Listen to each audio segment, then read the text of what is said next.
up? It's Susie from Hey Grill Hey, and today I'm going to show you my top 10 tips for meal prepping. And because I'm a backyard barbecue girl, you know we're doing this outside. So let's get started. Jumping right into tip number 10. Use your smoker. Now, if you've got a pellet smoker, that's what I really recommend. You can set the temp. You don't have to do a lot of work to maintain your fire. It does so much of the work for you. And a beautiful part about using a pellet smoker is it adds an entire new layer of flavor without adding any calories. Like a lot of times if you're cooking inside in a pan, you need to add oil, you need to add fat. Not so on the pellet smoker. Save those calories for some more flavor somewhere else and use all of that wood smoke flavor to help your food taste better. Tip number 9, choose things that cook at the same temperature and take about the same amount of time. Now I'm gonna run my pellet smoker at 275 degrees the whole time. This will give me the perfect balance of smoky wood flavor, low temperature cooking that'll make sure everything stays juicy and flavorful and moist on the inside. So I'm doing a chicken and Brussels sprouts bowl, and I know the chicken and Brussels sprouts will cook at a really similar time at 275 degrees. Same with my flank steak fajita bowl. I've got peppers and onions and flank steak. All of that can cook at the same temperature in about the same amount of time. Tip number 8, pick your proteins first. Now, like I said, I'm doing chicken breasts and flank steak today. Those are lean meats, lower fat content, high protein volume, which is fantastic if you're doing meal prep. A couple other things that I love to do would be burger patties, boneless, skinless chicken thighs, pork tenderloins, and pork loin chops are fantastic. A couple of things that I tend to stay away from would be the seafoods and the shrimps. If you do use those, you want to eat them within a day or two. I just tend to avoid them, not because the macronutrient count isn't great, but because they don't last as long and they kind of don't smell great when you're reheating them. Nobody wants to be the guy reheating, 2-day-old fish in the work office microwave. Don't do it.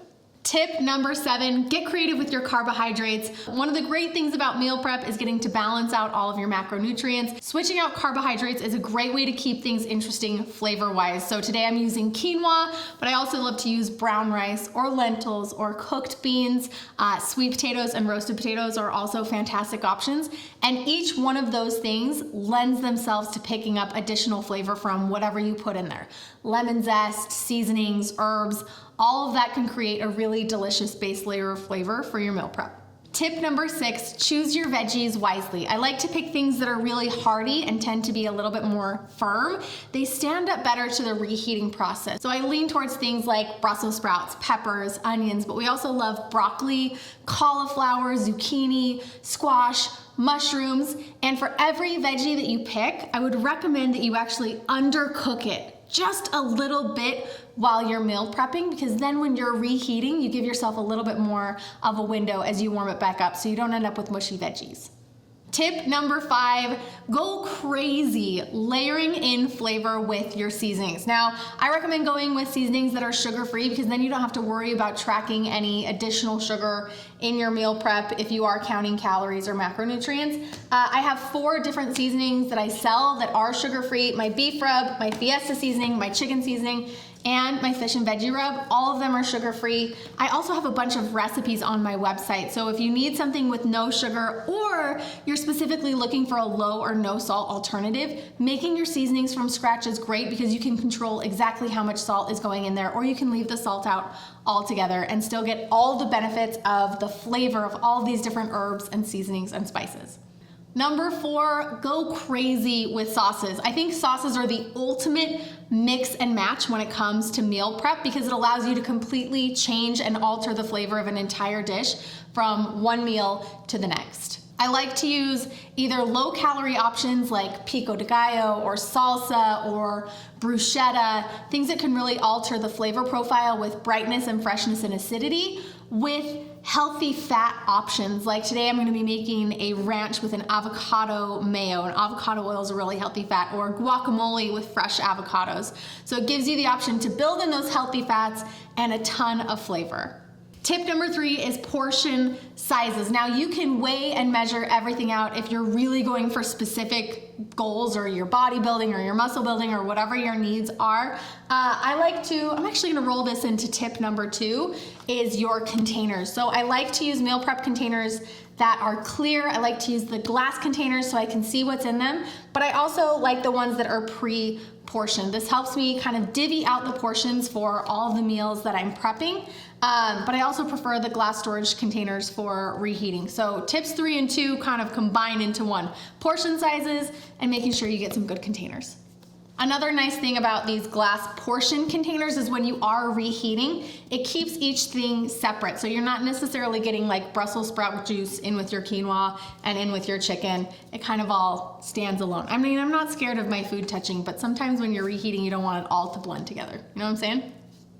And that leads us right into my top tip. And the question that I get asked a lot, not just with meal prep, but with cooking barbecue in general, is when you have stuff left over, when you have stuff portioned out, what's the best way to go about reheating it? And I have a couple of really great tips for you.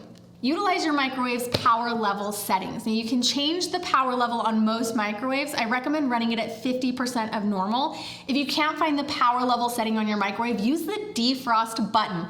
It automatically drops the power level down, typically by half. The lower power inside your microwave means a slower reheating process for your food. You don't end up with hot pockets of different things. It all heats a little bit more evenly. Another tip, if you are reheating in the microwave and you have a drier carbohydrate portion, put a wet paper towel on top of this, or put a bowl or a cup of water in the microwave. Having that steam moisture in your microwave helps keep things from drying out. If you're lucky enough to be at home or somewhere with a stovetop, you can also reheat your meal prep on the stovetop. I prefer to keep the protein and the veggies on the stovetop, and I'm not scared of reheating my carbohydrates in the microwave. So it's a little bit of a mix and match, but it can allow you to kind of customize that doneness level and that heat level a little bit more when you're doing it on the stovetop. Now these are just 2 beautiful little meal prep lunches that I can have ready to go. The hardest part for me is gonna be deciding which one I get to eat for lunch tomorrow. But if you liked this video, let me know what your favorite tip is at home, or share your favorite meal prep tip below in the comments so we can all benefit and share. If you wanna go even deeper into the world of meal prep and healthy grilling, you have to check out the Grill Squad. My friend Sunny came and guest taught a class. She's a World Food Championship cook. She's won world food. She's a world's champion. She's a world's champion barbecue cook, and she taught an amazing meal prep pit master class to my Grill Squad members. And you can pick up that class for $50, and she will teach you everything that you need to know about meal prepping at home. But hopefully this gives you a good jumping off point and shows you that your backyard pellet smoker can be a great tool for whatever your health goals are, and you don't have to sacrifice on flavor. See you next time.